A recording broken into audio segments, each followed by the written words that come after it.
नमस्कार दोस्तों, आप सभी का स्वागत है मेरे चैनल में। मैं आप लोगों को उल्लू पक्षी से जुड़े रहस्यों के बारे में बताने जा रहा हूं। क्या आपको पता है कि उल्लू पक्षी की सहायता से अदृश्य होने की शक्ति प्राप्त की जा सकती है? अर्थात हम लोग उल्लू पक्षी की सहायता से गायब होने की शक्ति प्राप्त कर सकते हैं। और तो और उल्लू पक्षी से जुड़े अनेकों तांत्रिक प्रयोग हैं जो मैं आपको बताऊंगा अपनी इस वीडियो में। तो इस वीडियो को पूरा और आखिरी तक देखिएगा, तभी आपके समझ में आएगा, क्योंकि मैं अपनी इस वीडियो में आपको उल्लू पक्षी की सहायता से अदृश्य होने की तांत्रिक शक्ति कैसे प्राप्त करें वो जानकारी दूंगा। तो आप सभी से अनुरोध है, यदि आप लोग इस जानकारी के बारे में जानना चाहते हैं, तांत्रिक पक्षी उल्लू से जुड़े दूसरे रहस्यों के बारे में जानना चाहते हैं, तो इस वीडियो को पूरा और आखिरी तक देखिएगा, तभी आपके समझ में आएगा, अन्यथा कुछ समझ में नहीं आएगा। तो दोस्तों चलिए मैं आपको बताता हूं कि उल्लू पक्षी की सहायता से कैसे अदृश्य होने की शक्ति प्राप्त की जा सकती है, उल्लू पक्षी की सहायता से कैसे गायब होने की विद्या पाई जा सकती है। तो दोस्तों चलिए हम बताते हैं इस तांत्रिक प्रयोग को। लेकिन इससे पहले यदि आपने हमारे चैनल को सब्सक्राइब नहीं किया है तो सबसे पहले चैनल को सब्सक्राइब कर लीजिए और घंटी को भी सही प्रकार से दबा लीजिए, क्योंकि मैं अपने चैनल के माध्यम से ऐसी ही जानकारी लाता हूं। और वीडियो को भी लाइक कर लीजिए।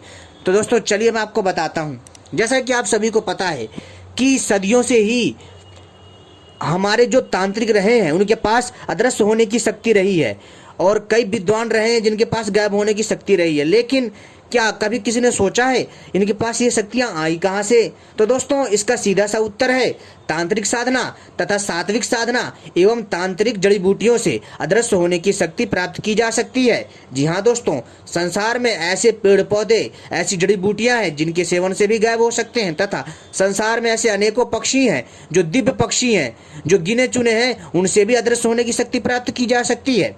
साथ में दोस्तों टेक्नोलॉजी की सहायता से भी गायब होने की शक्ति प्राप्त की जा सकती है, लेकिन यहाँ पर हम टेक्नोलॉजी की बात नहीं करेंगे, ठीक है। यहाँ पर हमने केवल और केवल आपको समझाने के लिए बोला है।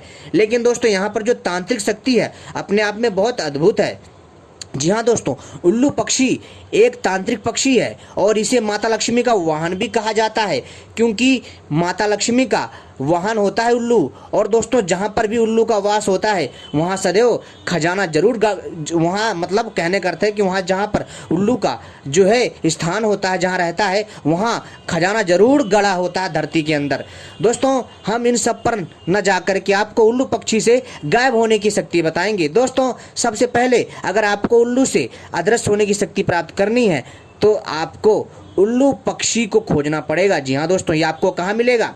आपको खंडरों में, पुराने खंडरों में, पुराने मकानों में, तथा पुराने पेड़ों में, तथा वीरान जगहों में, तथा जंगलों में, और तथा बड़े बड़े पहाड़ी गुफाओं में, ऐसी जगह आपको यह उल्लू देखने को मिलेगा। और इसके घोंसले में जाना है, और इसके घोंसले से मित्रों आपको उल्लू की विष्ठा इकट्ठी करनी है, अर्थात उल्लू का मल आपको इकट्ठा करना। कितना? 100 से 50 ग्राम। वो भी बड़ा उल्लू होना चाहिए, ध्यान रखिएगा, बड़ा उल्लू होना चाहिए, और जंगली बड़ा उल्लू होना चाहिए, ध्यान रखिएगा।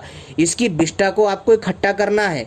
आई बात समझ में? इसके बाद दोस्तों आपको क्या करना है कि उल्लू पक्षी को आप जब जहाँ देखेंगे तो दोस्तों उस समय आपको नहीं जाना है। और दोपहर में उल्लू पक्षी यहाँ वहाँ गायब हो जाता है, ठीक है, अपने शिकार के लिए निकल जाता है। तो दोस्तों आप इसी समय जा करके उल्लू पक्षी के घोंसले से आपको उल्लू का मल एकत्रित करना है, 100 ग्राम या 200 ग्राम अपनी आवश्यकता अनुसार, ठीक है। इसको प्राप्त करने के पश्चात आप इसको चुपचाप ले आइए, ठीक है, किसी को बताना नहीं। इसके बाद आपको फिर सफ़ेद अरंडी का पौधा खोजना। जी हाँ दोस्तों, सफ़ेद अरंडी का पौधा बहुत दुर्लभ होता है, आपको ये मिल जाएगा, ठीक है। तो आपको इसको खोजना बहुत दुर्लभ है और इसके बिना काम नहीं हो सकता। अरंडी का तेल लेना है सफ़ेद, जी हाँ, सफ़ेद फूलों वाला अरंडी का पेड़ खोजना है। जब फल लग जाते हैं, सफ़ेद अरंडी के बीजों का तेल निकलवा करके, कितना निकलवा लेना आपको? 200 ग्राम, 250 ग्राम, ठीक है, इतना काफ़ी है। अगर इतना ना मिले तो 50 ग्राम मिले, 25 ग्राम मिले, इतना भी बहुत है, ठीक है। तो दोस्तों जैसे मैं बता देता हूँ कि 25 ग्राम हमने जो है सफ़ेद अरंडी के बीजों का तेल लिया, और 25 ग्राम हमने जो है उल्लू पक्षी के मल का जो है जो उसका तत्व है वो लिया। इन दोनों को मिलाया, और मिलाया किससे? लकड़ी से मिलाना है इसको। इन दोनों को मिलाने के पश्चात एक दिव्य रसायन बनकर तैयार हो जाएगा, और इसको जी हाँ दोस्तों, लेकिन मिलाना लकड़ी से है, ठीक है। उल्लू के मल को और सफ़ेद अरंडी के तेल को एक मिट्टी के पात्र में जो है इसको अच्छे से मिलाना है, ठीक है, लकड़ी से या फिर कोई और बर्तन ले लीजिए। अगर मिट्टी का रहेगा तो और भी अच्छा। इन दोनों को मिलाने के बाद इसके बाद दोस्तों उंगली से मत मिलाइएगा, हाँ, और आपको डंडी से मिलाना, यानी किसी लकड़ी के छोटे टुकड़े से मिलाना। और इसके बाद दोस्तों ये प्रयोग आपका तैयार होगा। किसी के ऊपर भी यदि इसके 2 बूंद टपका दोगे तो वो मनुष्य गायब हो जाएगा। लेकिन गायब होने के बाद क्या है कि दोस्तों अदृश्य कैसे आ जाए? अदृश्य ऐसे आओगे आप कि जहाँ पर आपने ये तेल टपकाया है 2 बूंद, ठीक है, जहाँ पर आपने ये तेल लगाया जो आपने रसायन बनाया है दोस्तों, आपको उस जगह आपको साफ कर देना है, ठीक है, पानी से, ठीक है। तो दोस्तों आप दोबारा सबको दिखाई देने लग जाओगे, इस चीज़ का ध्यान रखिएगा। लेकिन इसका मतलब ये नहीं है कि आप गायब हो गए तो आपको चोट नहीं लगेगी, नहीं, रोड में बड़े ही सावधानी से निकलना है, नहीं तो दोस्तों ध्यान रखिएगा जो है एक्सीडेंट हो जाएगा, ठीक है। लेकिन बस ये जो औषधि है, ये जो रसायन है, ये केवल और केवल शरीर को क्षय करता है, यानी धरती से गायब करता है, लेकिन होता वहीं। आप समझ गए होंगे मेरे कहने का क्या अर्थ है। अब दोस्तों अब आपको बताते हैं उल्लू के दूसरे अंगों के बारे में, जैसे उल्लू के पंख, उल्लू के नाखून, ये बहुत काम आते हैं। तो दोस्तों मैं आपको उल्लू पक्षी से जुड़ा यह रहस्य बता देता हूँ। ये रहस्य है पंखों का, ठीक है। और इसके बाद दोस्तों फिर मैं वीडियो पार्ट 2 में बताऊंगा, ठीक है। आई बात समझ में? तो दोस्तों आपको क्या करना है कि जैसा कि पता है उल्लू को हमेशा से एक रहस्यमय पक्षी माना जाता रहा है। ऐसा बताया जाता है कि उल्लू रात में जागता और दिन में सोता है। उल्लू माता लक्ष्मी का वाहन है। तांत्रिक लोग उल्लू का प्रयोग तंत्र साधना में करते रहते हैं और अनेकों प्रकार की सिद्धियां प्राप्त करते हैं। उल्लू के पंख आमतौर पर जंगलों में गिरे हुए प्राप्त होते हैं। आमतौर पर धारणा है, जी हाँ दोस्तों, कि उल्लू का घर में पालना सही नहीं है और कई लोग उल्लू को पालना सही भी मानते हैं। वैसे दोस्तों देखा जाए तो उल्लू को पालने में कोई बुराई नहीं है, ठीक है, क्योंकि ये माता लक्ष्मी का वाहन है, तो ऐसा वहम निकाल दीजिए, ठीक है। मैं यहाँ पर उल्लू के पंख के चमत्कारी प्रयोग बताने जा रहा हूँ जो आपके बहुत काम आने वाले हैं। दोस्तों उल्लू को हमेशा से एक रहस्यमयी पक्षी माना जाता रहा है। ऐसा बताया जाता है कि उल्लू रात में जागता और दिन में सोता है। उल्लू माता लक्ष्मी का वाहन है, जैसा कि मैंने बताया आपको। तांत्रिक लोगों को उल्लू बहुत पसंद है क्योंकि वो तांत्रिक क्रिया करते हैं। तंत्र साधनाओं में पारंगत होने के लिए इसका प्रयोग किया जाता है। उल्लू के पंख आमतौर पर जंगलों में गिरे हुए जो है मिलते हैं और हम वहीं से ही प्राप्त कर सकते हैं। तो दोस्तों आपको क्या करना है कि आपको उल्लू पक्षी, जी हाँ दोस्तों, उल्लू पक्षी से जो मैं प्रयोग बता रहा हूँ उनको कैसे करना है ध्यान से सुनिए। जैसा कि आपको सभी को पता है उल्लू का जो मुख्य भोजन है वो चूहा है, ठीक है। और उल्लू को किसी भी संकट का पूर्वानुमान हो जाता है, इसलिए उसे अपशकुन का प्रतीक भी माना गया। तंत्र क्रियाओं में तो उल्लू की विशिष्ट भूमिका देखी जाती रही है, इसलिए तांत्रिक और तंत्र शक्तियों के लिए अक्सर उल्लू का उपयोग करते रहे। प्राचीन काल में मौसम का हाल जानने के लिए भी उल्लू का उपयोग किया जाता था। तो दोस्तों मैं आपको उल्लू से संबंधित कुछ तंत्र साधनाएं आपको बता रहा हूं जिसको करके आप लाभ ले सकते हैं।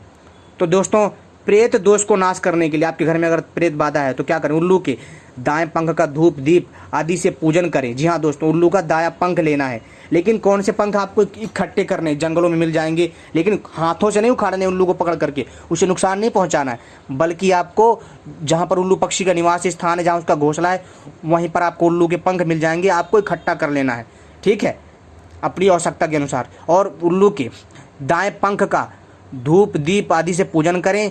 फिर ओम नमो काल रात्रि मंत्र का 1008 बार जाप करें और फिर इसी मंत्र का जाप करते हुए पंख को किसी ताबीज में बंद करके पीड़ित व्यक्ति के गले में पहना दें तो पीड़ित व्यक्ति से पास से भूत प्रेत आदि समस्त दोष नष्ट हो जाएंगे और भूत प्रेत उसे छोड़ के भाग जाएंगे। अब दोस्तों बताते हैं कि ग्रहों का दुष्प्रभाव कैसे कम करें और दूर कैसे करें ग्रह दोष। उपरोक्त विधि से तैयार किए गए ताबीज को जैसा आपने अभिमंत्रित करके इन पंखों को सिद्ध किया है, तो दोस्तों ऐसे ही दोस्तों आपको यहाँ पर भी ये क्रिया करनी है। उपरोक्त विधि से तैयार किए गए ताबीज को पीड़ित व्यक्ति की दाहिनी भुजा में बांध देने से दुष्ट ग्रहों का दुष्प्रभाव भी दूर हो जाता है, ठीक है दोस्तों। अब बात करते हैं कारोबार बढ़ाने के लिए। उल्लू की पूंछ के पंखों को किसी भी महीने में कृष्ण पक्ष की अष्टमी दशमी या अमावस्या को लेकर आएँ, फिर उनका धूप दीप आदि से विधि पूर्वक मनोभाव से पूजन करें और उन्हें किसी ताबीज में बंद करके अपने दाएं हाथ में बांधें तो कारोबार में बहुत उन्नति होती है और बहुत कमाई होगी आपकी और पैसा बहुत आएगा।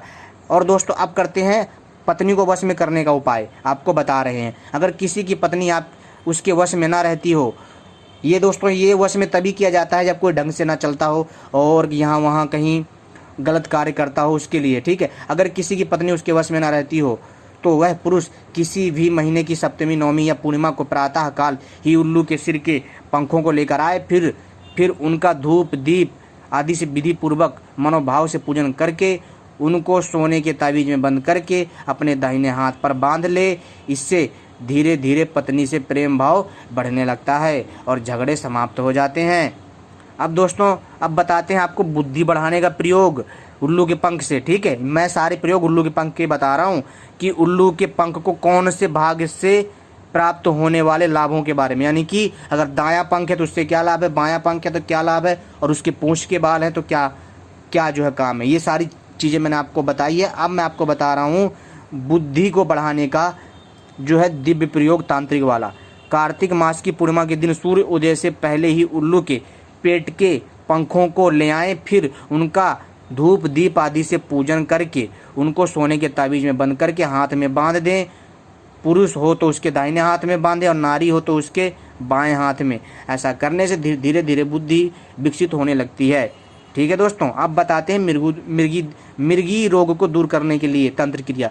दोस्तों आपने देखा होगा कि जिसको मिर्गी हो जाती है उसका जीवन दुश्वार हो जाता है, लोग उसको ताने मारते हैं, तो कई लोग तो ये सोचते हैं कि इसको भूत चढ़ गया, लेकिन ऐसा कुछ नहीं है। मिर्गी एक रोग होता है, उसको भी ठीक किया जा सकता है तंत्र क्रिया से। उल्लू के 11 पंख लें, ठीक है। उल्लू के 11 पंख और एक सफ़ेद रंग का सूती कपड़ा लाकर रख लें, फिर इन पंखों को एक एक करके जलाएं और उनके धुएं को उस सफ़ेद कपड़े पर एकत्रित करते रहें। फिर उस कपड़े को, जी हाँ दोस्तों, फिर आपको क्या करना है, फिर उस कपड़े को अच्छे से, जी हाँ, लपेट करके उसकी बत्ती बनाकर रख लें। फिर शनिवार के दिन प्रातः काल इस बत्ती को पीड़ित व्यक्ति के हाथ में बांध दें, और पुरुष हो तो उसके दाहिने हाथ में बांधे और महिला हो तो उसके बाएं हाथ में बांधे, और इससे मिर्गी की बीमारी धीरे धीरे ठीक होने लगती है।